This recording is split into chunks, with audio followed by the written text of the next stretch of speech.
Yo, what's going on, everybody? How you doing? I hope you had a nice weekend.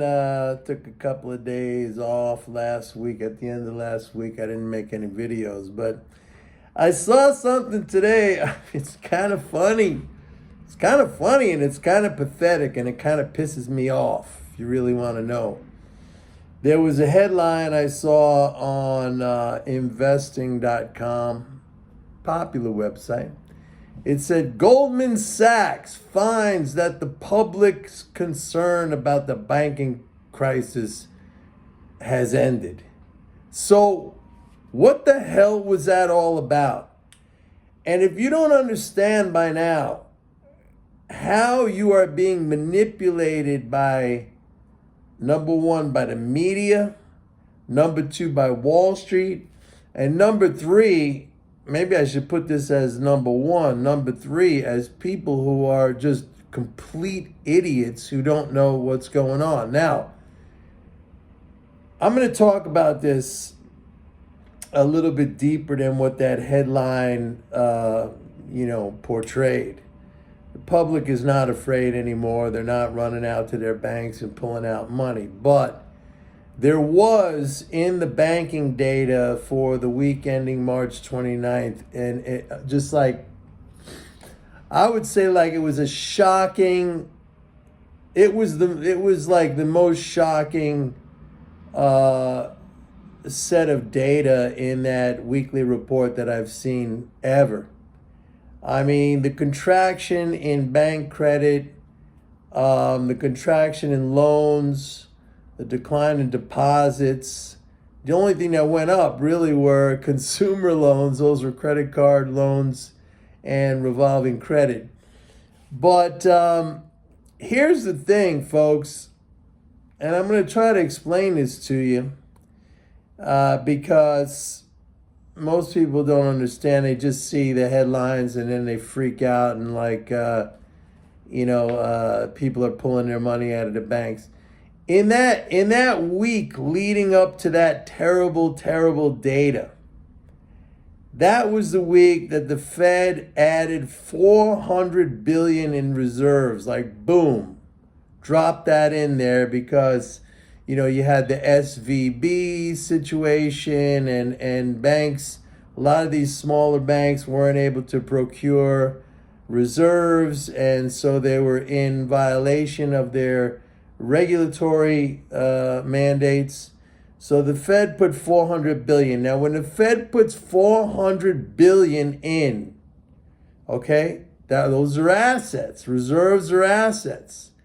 The banks have to adjust to that. Like when you get like a $500 billion coming in like in a week or two, the banks have to comply with their regulatory mandates, which means like it's hard for them to make new loans, okay? Because if reserves are assets, then they need a certain amount of capital to be able to hold those new assets. So here's the Fed putting in $500 billion of new assets in the 3 weeks, and really happened only in 1 week. In 1 week, there was like almost there was like a 300 something billion increase, maybe more than 300 billion increase in reserves.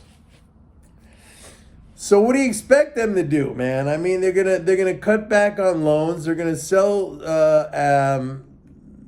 assets that they have, securities. One of the things that you would see in that data, if you looked it up in the H.8 Fed report, was a record sales of Treasury, agency, MBS, stuff like that. So it's just here, it's mismanagement. I mean, they have to comply with the regulatory mandates. And the Fed's been raising interest rates, so it's been hurting their capital.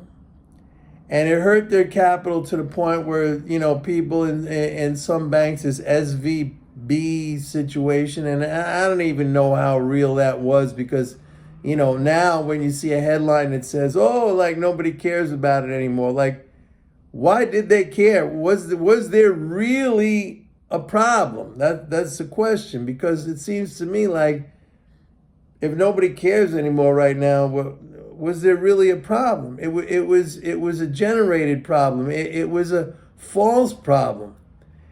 And then these kind of runs on the banks forced the Fed to, do its job basically to add reserves, and it just dumped in $500 billion. And like, banks have a certain amount of capital. And the capital, and by the way, most banks have far more capital than they need. I mean, I see every week, when I look at that same H8 report, if you look at residual, it's called residual, which is assets minus liabilities, that's capital. I mean, it's really not down that much. It's down a couple of % from all-time highs. So, but this whole thing was just generated, man. It was just fabricated, and it was the media that pushes this shit. And it fucking pisses me off. Because then the markets go down, and people are freaking out and they're running around. I mean, I don't blame people. They don't do what I do. Like, this is my job. This is my business. I'm an economist. I'm committed to this stuff. I'm a trader. I try to understand. But I mean, it's just like, it's a terrible, terrible thing. And it's terrible mismanagement by the Fed. It really is. I mean, they ought to know that, first and foremost, they ought to know that raising interest rates is going to hurt bank capital.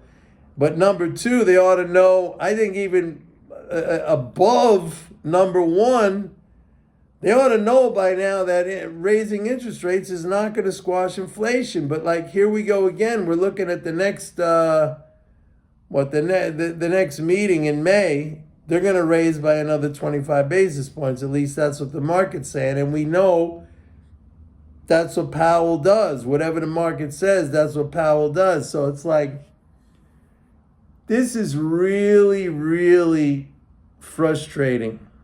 Really frustrating. Because this should not be happening. I mean, we got an economy right now where the government is spending, like 600 to 700 billion a month. If that's not enough to keep like the economy at least at a 3.5-4% growth rate, I mean, it's just ridiculous when you think about it. It's ridiculous. And that's what should be happening. And nobody should be getting hurt from this. Nobody should be getting hurt from this. Like, I don't know who these people are. And I don't know where their fucking brains are, if they have any at all. But again, it's this goddamn orthodoxy that just, they're like robots. They're robots. It's like, it's written somewhere that this is what they got to do, and this is what they do. And then like, a week later, it's like, that was nothing, okay? But in the meantime, you made everybody crazy. You created losses for no reason whatsoever. And it's a damn shame. I don't know what else to say. It's just a damn shame, and it pisses me off. It really, really pisses me off. I should be in there, man. Anyway, that's the update I wanted to give you guys today. I'll probably do a video later on this afternoon. The market's down a little bit because, of course, it's this whole monetarism, interest rate, concern bullshit. But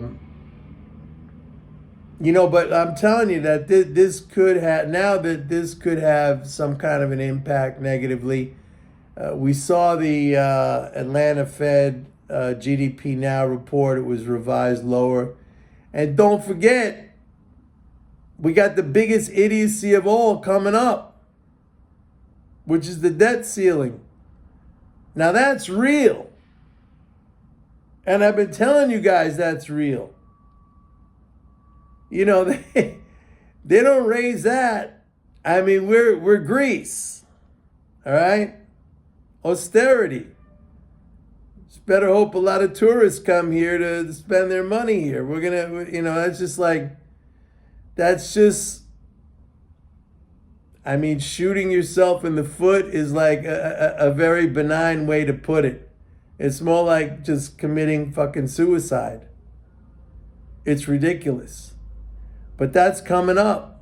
And that's going to be real because people believe that. People believe that, we're out of money. We can't spend. We dig our money up out of the ground or something stupid like that. I don't know, folks. I don't know what to tell you, but that debt ceiling thing, that's not looking good.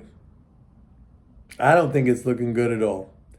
But we'll see, and I'll let you guys know. I've been telling you this now for I don't know how many months, but I've been telling you this. I've been telling you exactly how things were going to go. We got April tax drain next week, all right, on the 17th. Last year, the tax drain was $430 billion. That's big. You suck $430 billion. It took 6 weeks. It took 2 months, to put that back into the economy. So we got that coming up too. So it's not going to be a fun time for the markets over the next, 6 weeks, 2 months. Hopefully, look, what I've been saying is that our spending levels are very high right now, so that's good. That's an offset. But it is what it is. Tax drain, $450 billion, whatever it's going to end up as. That's going to have an impact. So I just want you to be aware. Me personally, I don't have any investable cash right now. But if I did, I'd be buying into that thing like there's no tomorrow. But that's how I see it. Anyway, that's it for now. See you guys later. Bye.